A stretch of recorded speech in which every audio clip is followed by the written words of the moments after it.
वालेकुम मेरी जान। तो हमने बात करनी थी एंगुलर मोशन की। तो मेरे बेटे एंगुलर मोशन में इससे पहले हम एंगुलर वेलोसिटी और एंगुलर डिस्प्लेसमेंट की बात कर चुके हैं। तो मेरे बेटे हमारे चैप्टर का नाम भी एंगुलर मोशन या फिर सर्कुलर मोशन था।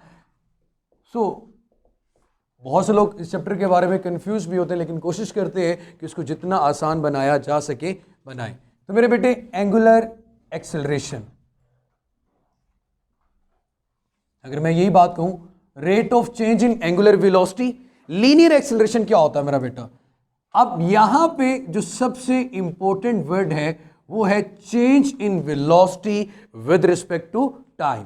Change in velocity with respect to time. हमारे पास मेरा बेटा क्या होता है? Linear acceleration. ये वाली बात करूं तो ये था मेरे बेटे। सिमिलरली हमारे पास change in angular velocity, change in angular velocity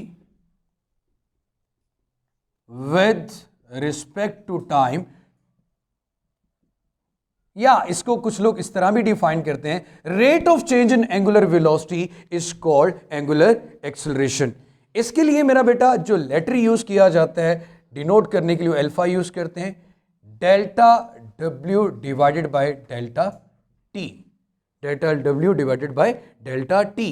अब क्वेश्चन ये आता है कि हमें कैसे पता चलता है कि एंगुलर डिस्प्लेसमेंट की डायरेक्शन क्या है, एंगुलर वेलोसिटी की डायरेक्शन क्या है, या एंगुलर एक्सेलरेशन की डायरेक्शन क्या है? तो इसके लिए मेरा बेटा एक छोटा सा पॉइंट आपने ज़हन में रखना है। आपने हमेशा मोशन की डायरेक्शन में अपनी राइट हैंड की फिंगर्स को कर्ल करना है। आपका थंब हमेशा इंडिकेट करेगा direction of angular displacement. Theta से डिनोट करते थे direction of angular velocity and direction of angular acceleration. ये आपका एक्सिस ऑफ रोटेशन होता है। परपेंडिकुलर टू द प्लेन हमेशा आपका क्या होता है? Axis of rotation. हमने यही कहा था इनसाइड द अगर एक्सिस ऑफ रोटेशन है तो आपके पास कौन सी मोशन आ गई? Angular motion. क्लियर हो गया मेरा बेटा?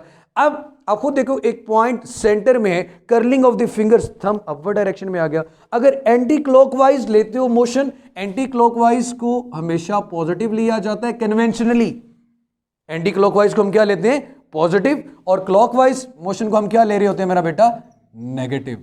कन्वेंशनली हमने जैसे लेफ्ट साइड पे जाओ एक्स के तो पॉजिटिव वैल्यू लेते हैं, लेफ्ट पे जाएं, राइट पे लें सॉरी पॉजिटिव, तो लेफ्ट पे जाएं तो क्या होती है? नेगेटिव। सिमिलरली अगर आपके पास एंटी क्लॉकवाइज मूवमेंट है तो उसको हम पॉजिटिव लेंगे, और अगर आपके पास क्लॉकवाइज है तो उसको हम नेगेटिव लेंगे। अब मेरे बच्चे, अब सपोज ये बात करें कि आपने एक पंखा चलाया, पंखे की जो इनिशियल एंगुलर वेलोसिटी थी वो क्या थी?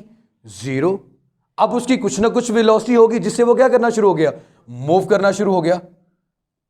मैं ये कह सकता हूं final velocity minus initial velocity divided by delta T. अब उसको कुछ टाइम भी तो लगा होगा वेलोसिटी में चेंज होने के लिए। अब जरा ध्यान से सुनिएगा, जब उसकी एंगुलर वेलोसिटी अब कुछ ना कुछ है, ये तो फॉर्मूला है ना। अब मैं अपनी सिचुएशन ऑन करता हूं कि मैंने switch on the fan, switch on the fan, fan को ऑन किया, फाइनल से किसी ना किसी वेलोसिटी पे गया, ये आ गया आपके पास टी। तो मेरा बेटा आंसर आपके पास पॉजिटिव आएगा। क्यों? आपकी वेलोसिटी एंगुलर इंक्रीज हो रही है। अब तब तक एक्सेलरेशन एग्जिस्ट करेगा जब तक आपका पंखा वेलोसिटी बढ़ाता बढ़ाता कांस्टेंट पे नहीं पहुंच जाता। एक टाइम ऐसा आएगा कि पंखा घूमता घूमता मैक्सिमम स्पीड पे चला जाएगा। उस कांस्टेंट स्पीड पे आप ये बात करोगे कि किसी किस्म का वेलोसिटी में चेंज नहीं आ रहा, डेल्टा डब्ल्यू इज इक्वल टू 0, तो आपका एंगुलर एक्सेलरेशन भी क्या होगा? 0 होगा। जब आप एक्सेलरेशन की बात करते हो आपके जहन में एक लाइन ही होनी चाहिए, चेंज। अगर चेंज नहीं है तो एक्सेलरेशन भी नहीं है, अगर चेंज है तो एक्सेलरेशन है, अदरवाइज एक्सेलरेशन नहीं है। क्लियर होगी मेरी जानिए बात? अगर चेंज है, अगर आपका पंखा मैक्सिमम स्पीड से, जब तक वो मैक्सिमम की तरफ जा रहा था एक्सेलरेशन बढ़ता जा रहा था, बढ़ता जा रहा था, बढ़ता जा रहा था। जैसे ही कांस्टेंट स्पीड के साथ, एक सेम स्पीड के साथ वो एंगुलर मूव कर रहा है, अब उसमें चेंज नहीं आ रहा। जब चेंज नहीं आ रहा, चेंज इन वेलोसिटी को ही तो क्या नाम देते हैं? एक्सेलरेशन। तो आपका एक्सेलरेशन क्या हो जाएगा? जीरो। आपका एक्सेलरेशन क्या हो जाएगा मेरा बेटा? जीरो। ये बात क्लियर होगी? चलिए अब आप पंखे को ऑफ कर देते हैं। Turn on the fan. अब मैक्सिमम से ये किसकी तरफ आएगा? मिनिमम की तरफ। फाइनल क्या हो जाएगी आपकी वेलोसिटी? जीरो। जब पंखा रेस्ट में आ जाएगा तो जीरो हो जाएगी। इनिशियल कुछ ना कुछ वेलोसिटी थी। इसका मतलब क्या हुआ? अगर आप इसका रिलेशन निकालो तो जीरो माइनस ओमेगा आई ओवर टी। क्या आपका एक्सेलरेशन नेगेटिव में नहीं आएगा? नेगेटिव में आएगा ना। इसका मतलब है जब एंगुलर वेलोसिटी डिक्रीज कर रही होगी, एक्सेलरेशन नेगेटिव डिक्रीज कर रही हो, तब भी तो चेंज एग्जिस्ट कर रहा है ना। जब तक चेंज एग्जिस्ट कर रहा है तब तक एंगुलर एक्सेलरेशन मौजूद है, चाहे इंक्रीजिंग ऑर्डर में हो चाहे डिक्रीजिंग ऑर्डर में हो। दोनों केसेस में क्या प्रोड्यूस होगा? Angular acceleration. लेकिन अगर पंखा आपका मूव करता करता एक कांस्टेंट स्पीड पे आ जाता है तो किसी किस्म का कोई एक्सेलरेशन पैदा नहीं होगा। क्लियर हो गया मेरा बेटा? हमने जीरो की बात भी कर ली, पॉजिटिव की बात भी कर ली और नेगेटिव की बात भी कर ली। अब मेरे बच्चे आ जाते हैं इसके यूनिट की तरफ। हम लोगों ने वेलोसिटी का यूनिट पढ़ा हुआ है रेडियन, टाइम का यूनिट पढ़ा हुआ है सेकंड। अब रेडियन पर सेकंड तो एक्चुअली एंगुलर वेलोसिटी का था, टाइम का यूनिट अगेन क्या आ गया? सेकंड। ये सेकंड ऊपर जाके क्या बन जाएगा? स्क्वायर। क्या आएगा? रेडियन पर सेकंड स्क्वायर। जिस तरह आपके पास लीनियर में एक्सेलरेशन क्या आ रहा होता है? मीटर पर सेकंड स्क्वायर। इसी तरह यहां पे क्या आ गया? रेडियन पर सेकंड स्क्वायर। अगर मैं तीनों यूनिट को दोबारा से लिखूं, angular displacement, angular velocity, angular acceleration, क्या यूनिट था बेटा इसका? रेडियन। ऐसे यूनिट क्या लेते थे? रेडियन। ओमेगा का क्या था? रेडियन पर सेकंड। एंगुलर एक्सेलरेशन का क्या था? रेडियन पर सेकंड स्क्वायर। क्या था मेरा बेटा? रेडियन पर सेकंड स्क्वायर। रेडियन, रेडियन पर सेकंड एंड रेडियन पर सेकंड स्क्वायर। अब मेरी जान, इसके लिए हम रेवोल्यूशन भी यूज कर सकते हैं। रेवोल्यूशन भी यूज करते थे। इसके लिए क्या यूज करते थे? रेवोल्यूशन पर मिनट। इसके लिए क्या यूज कर सकते हैं? रेवोल्यूशन पर मिनट स्क्वायर। रेवोल्यूशन पर मिनट स्क्वायर। अगेन, अगर मुझे एंगुलर एक्सेलरेशन की डायरेक्शन निकालनी है तो जिस डायरेक्शन में आपका ऑब्जेक्ट मूव कर रहा है उस डायरेक्शन में कर्लिंग ऑफ द फिंगर्स को लेके जाएं तो थंब इंडिकेट करेगा डायरेक्शन ऑफ एंगुलर एक्सेलरेशन।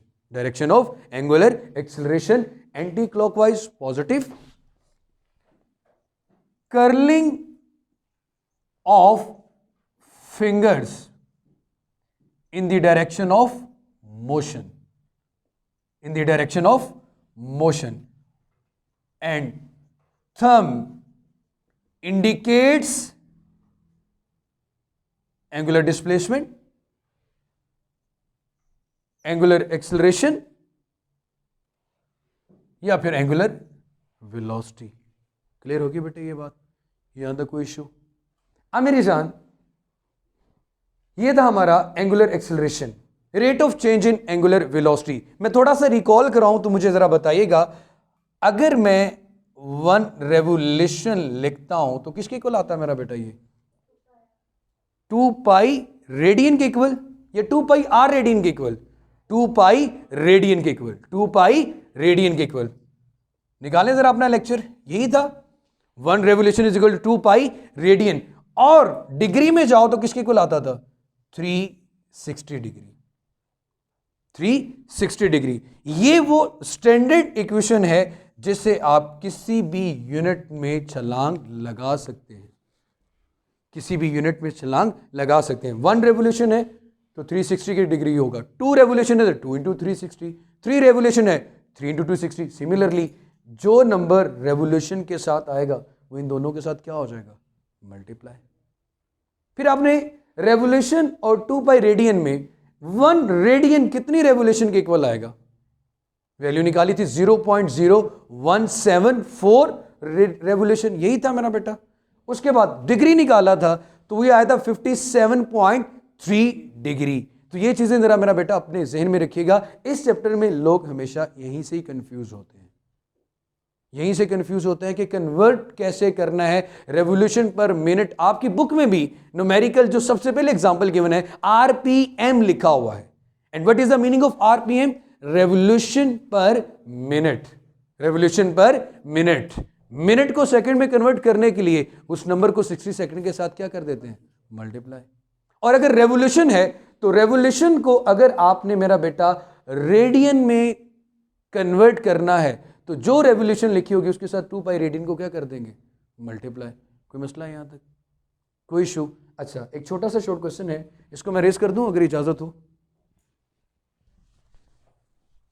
हमें रिलेशनशिप बताना है लीनियर और एंगुलर वेलोसिटी में। हमें रिलेशनशिप बताना है लीनियर और एंगुलर वेलोसिटी में। मेरे बेटे एक टॉपिक हम लोग पढ़ भी चुके हैं, रिलेशनशिप, क्या ताल्लुक है between linear and angular velocity. Relationship between linear and angular velocity.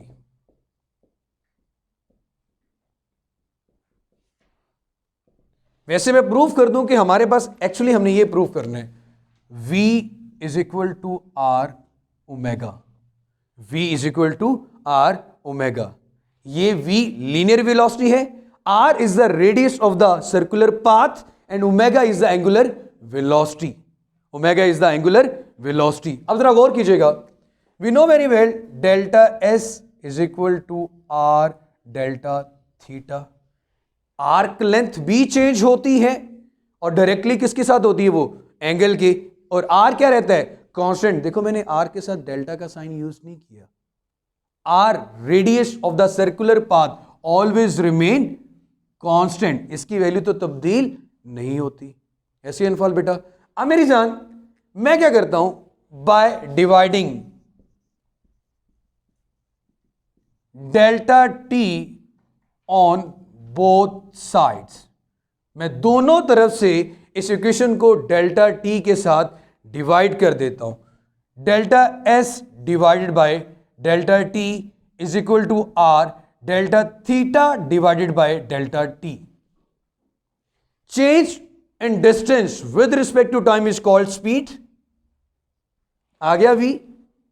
v is equal to S over T होता है ना, r की जगह पे r। Change in angular displacement with respect to time is angular velocity. Proved. हो गया साबित। अब मेरे बच्चे जरा थोड़ा सा इमेजिन करो, जब मैं ये बात करता हूं कि ये तो डिस्टेंस r है, अब मुझे ये बताना है what is the linear velocity and what is the angular velocity. कहां पे लीनियर वेलोसिटी है, कहां पे एंगुलर वेलोसिटी है। जब आप ऑब्जेक्ट को लीनियर की बात करते हो, ऑब्जेक्ट सीधा जाने की कोशिश करता है, सेंट्रीपिटल फोर्स खींचती है सर्कुलर पाथ में। अगर मुझे एंगुलर वेलोसिटी की, देखो ये लीनियर है, ये लीनियर है, कहीं पे भी टेंजेंट ड्रॉ कर दूंगा तो मेरे पास कौन सी वेलोसिटी आ जाएगी? Linear velocity. अब लीनियर की वजह से ऑब्जेक्ट तो सीधा जाएगा, सर्कुलर पाथ में तो नहीं जाएगा। अब मुझे मालूम करनी है एंगुलर वेलोसिटी, तो मैंने डायरेक्शन बताने के लिए एक ही बात कही थी, अपनी कर्लिंग ऑफ द फिंगर को लेके आए डायरेक्शन ऑफ मोशन में, and the thumb will indicate the angular velocity. इसका मतलब है यही एक्सिस ऑफ रोटेशन है भाई, इसी एक्सिस ऑफ रोटेशन के अक्रॉस क्या होगी? Angular velocity. क्लियर हो गया मेरा बेटा। किसी भी प्लेन के परपेंडिकुलर सर्कुलर पाथ में एंगुलर डिस्प्लेसमेंट होगा, एंगुलर वेलोसिटी होगी, एंगुलर एक्सेलरेशन होगा। दोबारा रिपीट कर रहा हूं कि जब एंटी क्लॉकवाइज हो तो पॉजिटिव ले लें, जब क्लॉकवाइज हो तो नेगेटिव ले लें। कोई क्वेश्चन मेरा बेटा यहां तक? अब छोटी सी बात, हम जब लीनियर या एवरेज एक्सेलरेशन की बात करते थे तो उसके साथ साथ मेरे बच्चे हम इंस्टेंटेनियस की बात भी करते थे। इंस्टेंटेनियस को जब डिफाइन करते थे तो यूनिफॉर्म और नॉन यूनिफॉर्म, सेम वही कॉन्सेप्ट अब सब खुद ही बता देंगे। इंस्टेंटेनियस का मतलब क्या होता था? For a very short interval of time. अगर मैं एंगुलर एक्सेलरेशन का फॉर्मूला लिखूं तो सबसे पहले लिमिट लिखूंगा, delta t approaches to zero delta डब्ल्यू ओवर डेल्टा टी। तो ये क्या आ गई? Instantaneous acceleration. अब अगर मैं बात करें, एवरेज तो पहले ही कैलकुलेट कर लिया, total change in angular velocity in total time. अगर आप बात करें मेरा बेटा यूनिफॉर्म की, तो यूनिफॉर्म की क्या शर्त होती थी? अगर आपका एवरेज एक्सेलरेशन और इंस्टेंटेनियस एक्सेलरेशन दोनों आपस में इक्वल है तो कौन सा एक्सेलरेशन होगा मेरा बेटा? यूनिफॉर्म। नॉन यूनिफॉर्म का क्या होता था मेरा बेटा? कि अगर आपके पास ये दोनों आपस में इक्वल नहीं है, average acceleration is not equal to instantaneous acceleration, it means कि आपके पास एक्सेलरेशन क्या आ गया? Non uniform. काफी आज के लिए मेरी जान। सो मेरा बेटा इंशाल्लाह कल अगेन बात होगी, कल अगेन मुलाकात होगी एक नेक्स्ट टॉपिक के साथ। अपना बहुत सारा सा ख्याल रखें और अभी तक चैनल सब्सक्राइब नहीं किया हो तो इसको भी ज़रूर सब्सक्राइब कर लें, दूसरों के साथ शेयर करें, क्वेश्चंस पुटअप करें। अल्लाह हाफिज़।